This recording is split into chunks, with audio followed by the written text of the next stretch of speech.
នេះមកបញ្ចេញស្នាដៃធ្វើម្ហូបម្ដងឃើញតែខ្ញុំលេគ្រឿងប៉ុណ្ណឹងហើយនឹងទឹកសោសទាំងអស់គ្នាប្រកាសជាទីដឹងហើយថាខ្ញុំធ្វើអីគេ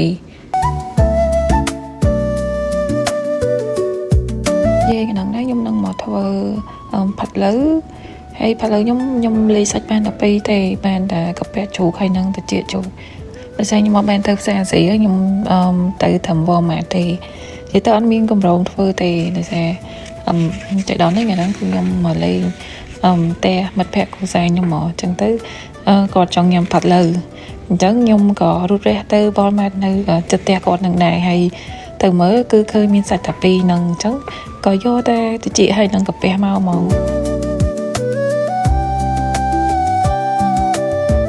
និយាយទៅខ្ញុំមិនអ្នកប្រកែធ្វើម្ហូបអីទេគ្រាន់តែម្ហូបដែលខ្ញុំចូលចិត្តញ៉ាំអញ្ចឹងគឺខ្ញុំព្យាយាមធ្វើហើយលាយគ្រឿងតាមអីខ្ញុំចូលចិត្តអញ្ចឹងណាជាក់ស្ដែងខនឹងផាត់លើហ្នឹងអានឹងnumber 1ខ្ញុំអីខ្ញុំចូលចិត្តមុខម្ហូបហ្នឹងជាងគេហ្មង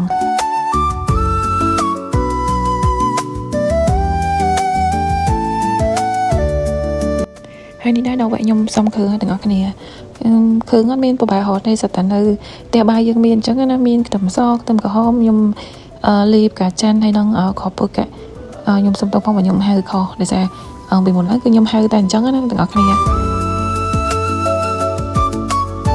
បន្តមកទៀតហ្នឹងគឺខ្ញុំរំងាស់ស្ករអញ្ចឹងទាំងអស់គ្នាជាងប្រើស្ករសក៏បានស្ករក្រហមក៏បានដែរប៉ុន្តែបើមានស្ករក្រហមស្ករត្នោតខ្មែរយើងគឺគ្រាន់តែដាក់មកគឺក្លិនឈ្ងុយភីពេញផ្ទះហ្មង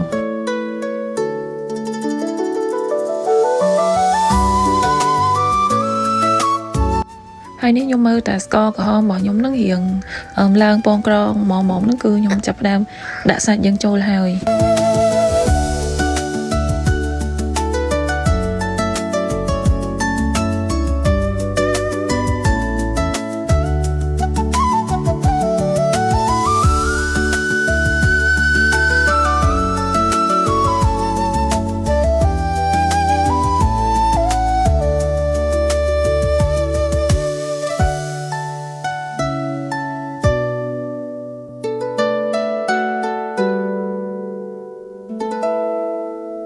ហើយបន្តមកទៀតខ្ញុំចាប់ផ្ដើមត្រឡប់សាច់របស់យើងនឹងជាមួយនឹងស្ករឲ្យសព្វគ្នាអញ្ចឹងណាហើយចាំក្របទុកមិនលើ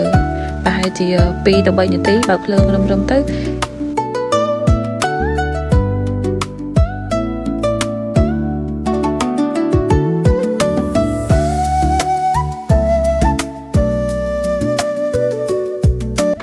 ហើយនិយាយពីសាច់របស់ខ្ញុំហ្នឹងមុននឹងយកមកធ្វើហ្នឹងគឺខ្ញុំបានសោះទឹកក្តៅជាមួយនឹងគល់លក្រីខ្ទឹមហើយនឹងស្លឹកក្រូចម្ដងហើយបន្តមកបានយើងធ្វើការលាងពី3ទឹកទៀតអញ្ចឹងណាដោយសារគ្រឿងក្នុងហើយនឹងត្រចៀកជូរហ្នឹងតតែយើងសម្អាតឲ្យបានច្រើនទឹកតិចហ្នឹងបានបាត់ក្លិនសាច់ណា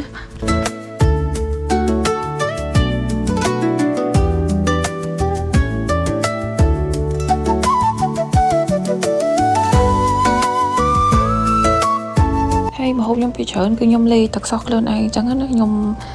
ដាក់តែម្ដងហ្នឹងគឺរួចហើយប្រៃផ្អែមអីគឺខ្ញុំកំណត់តាមរសជាតិខ្ញុំអញ្ចឹងណាទាំងអស់គ្នា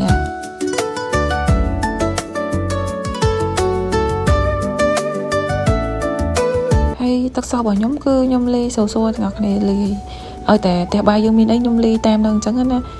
មានស្ករទឹកត្រីទឹកប្រេងខ្យងទឹកស៊ីអ៊ីវហើយបើមានទឹកប៉េងប៉ោះទៀតយើងលាយតិចទៅណាដើម្បីឲ្យ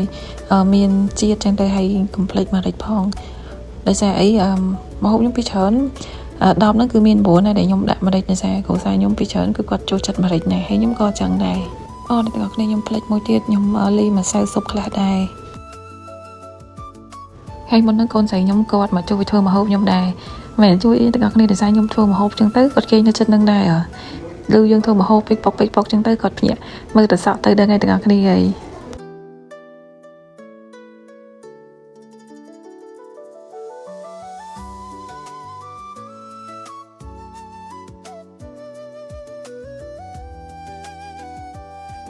មកឥឡូវយើងងាកមកម្ហូបយើងវិញផ្ដៅរបស់ខ្ញុំបន្ទាប់ពីរំងាស់ប្រហែលជា30ទៅ45នាទីមកខរបស់យើងហ្នឹងខអ្នកទាំងអស់គ្នាមិនមែនទេផាត់លើរបស់ខ្ញុំហ្នឹងក៏ឡើងពណ៌ឡើងសម្រស់ខ្លះហើយដោយសារយើងថែមទឹកស៊ីអ៊ីវខាប់